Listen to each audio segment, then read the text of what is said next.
কিভাবে আমরা একটা 5 ফুট সাইজ ফটো আমরা তৈরি করি।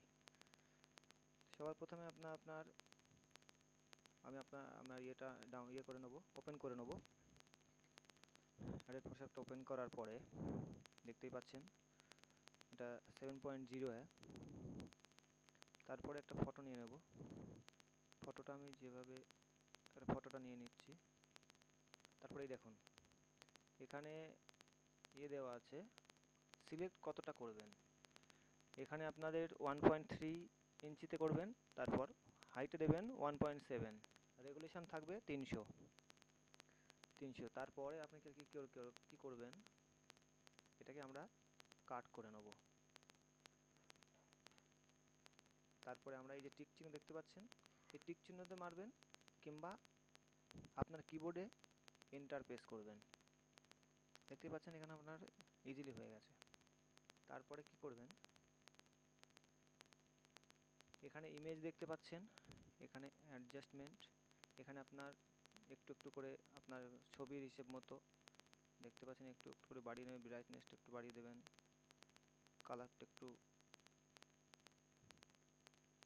বাড়িয়ে দিন, ওকে করে দিন। মনে করেন আপনার এটা কমপ্লিট হয়ে গেছে। তারপরে কি করবেন, তারপরে নতুন আর একটা শীট নিয়ে নিন। এখানে দেখতে পাচ্ছেন নতুন একটা শীট নিয়েছেন, আর এখানে যে সাইজটা A4 সাইজ নিন, তারপর এটাকে এখানে ইয়ে করুন।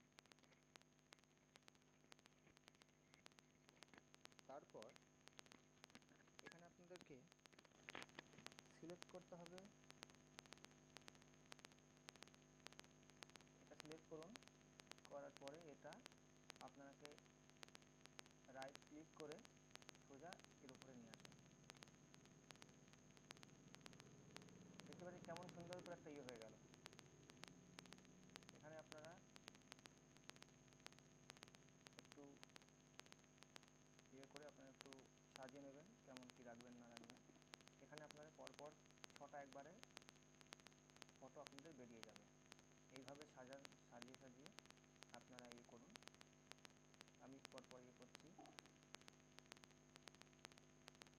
আপনার কিবোর্ডে যে অল্টারনেট ALT বলে একটা ইয়ে আছে, ওটা ইয়ে করুন, ওটা চেপে ধরে আপনারা চাপুন। দেখুন আপনার অ্যারোটা ডবল হয়ে যাচ্ছে এখানে। দেখুন ওটা কি করবেন, ফের এমনটা ইয়ে করুন। সিম্পল একটা ইয়ে হ্যাঁ, আবার ট্রাই করুন। আমি কোনো ইয়েতে দিচ্ছি না, চেপে ধরে আবার একটা দিন, আবার এটাকে ইয়ে করে নিন। দেখুন আমাদের ছবি রেডি হয়ে গেছে। তারপরে কি করবেন,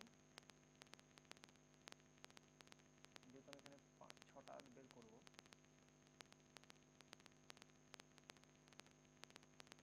একটু সাজিয়ে নিই আমি এটা, যেহেতু বেশি বেশি দেওয়া হয়ে গেছে আমি প্রথম থেকে একটু সাজিয়ে নিচ্ছি, যাতে আমার 6টা ইজি নিজের বাড়ি থেকেই আপনারা এটা ইয়ে করতে পারবেন। আপনাদের যাওয়ার দরকার নেই, যাদের বাড়িতে কম্পিউটার আছে। এখানে আমি আর একটা পেস্ট করে দিচ্ছি, যাতে আমার 6টা ইজিলি বেরিয়ে যায়। আমার ফটো এখন তৈরি হয়ে গেছে প্রিন্ট বেরোনোর জন্য। আমি এখানে প্রিন্ট করার জন্য Ctrl+P দিয়ে প্রিন্ট করতে চাচ্ছি। দেখুন এখানে আপনি একটু হাই দিয়ে দেবো কালারটা, তারপরে কালার থাকবে এটা, তারপরে আমি এটা প্রিন্টের জন্য রেডি।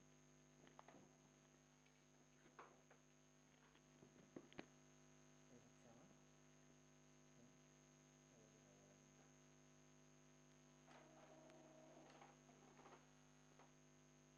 আচ্ছা ভাই, নেক্সট ভিডিওতে আবার দেখা হবে। আজকের মতো এই পর্যন্ত, পরের ভিডিওতে আবার দেখা হবে।